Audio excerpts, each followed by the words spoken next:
जब जीएसटी आया था ना, खुद बीजेपी को भी अंदाजा नहीं था कि ये इतना बड़ा गेम चेंजर बन जाएगा। सोचो, 2017 में जितना कलेक्शन था, आज उससे 3 गुना ज्यादा पहुंच गया है। पहले हर चीज पर अलग अलग टैक्स, टैक्स के ऊपर भी टैक्स, और ट्रक सड़क पर 16% टाइम बस चेक पोस्ट पर खड़े रहते थे।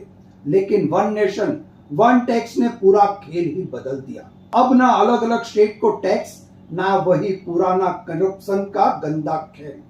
जीएसटी की वजह से करोड़ों का टाइम और पैसा बच रहा है।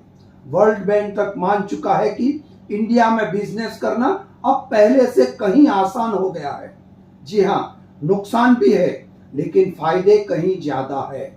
और ये मत भूलो, पिछले 5 सालों में 7 लाख करोड़ की टैक्स चोरी पकड़ी गई है, सिर्फ जीएसटी की वजह से।